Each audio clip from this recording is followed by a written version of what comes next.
4 సంవత్సరాల ఈ చంద్రబాబు నాయుడు గారి పాలన చూశారు కాబట్టి అడుగుతా ఉన్నా.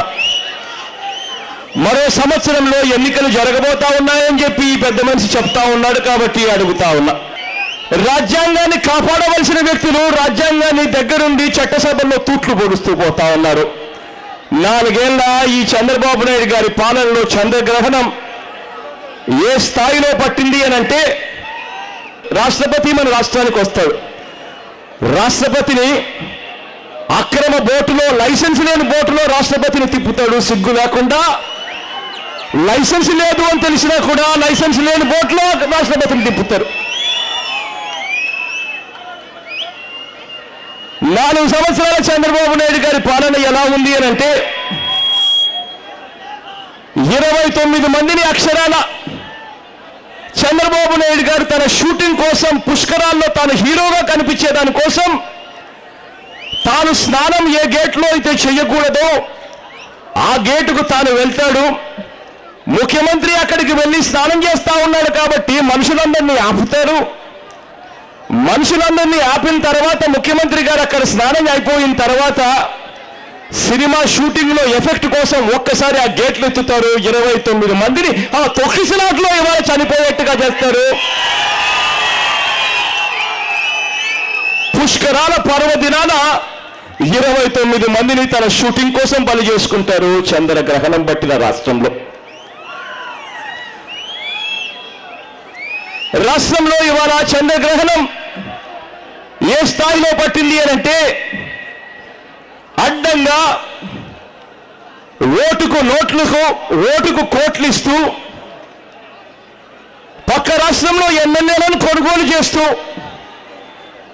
అడ్డగోలుగా ఆడియో టేపులు, వీడియో టేపులతో ముఖ్యమంత్రి దొరికిపోతాడు సాక్ష్యాధారాలతో.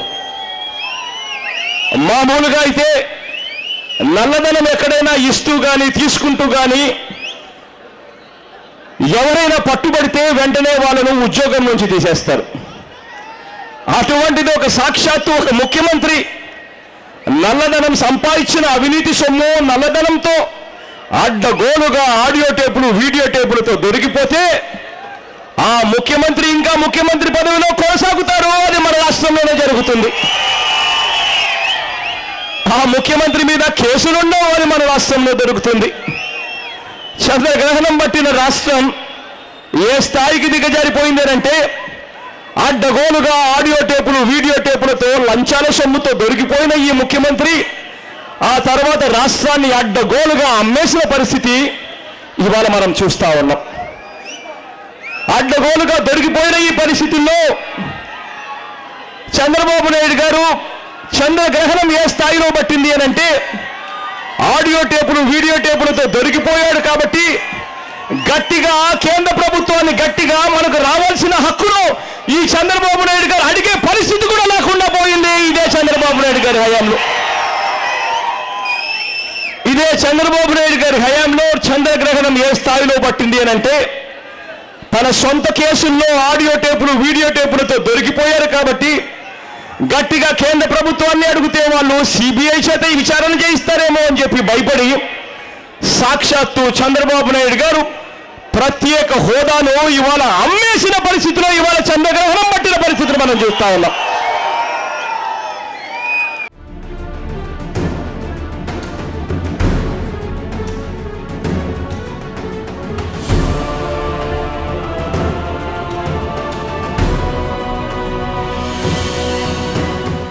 Hi, this is Vijay Devarkonda. Please do subscribe to New Waves. ఇలాంటి మరిన్ని మంచి వీడియోలు కావాలని కోరుకుంటున్నారా? అయితే పక్కనే ఉన్న గంట సింబల్ను క్లిక్ చేయండి. అలాగే సబ్స్క్రైబ్ చేయండి.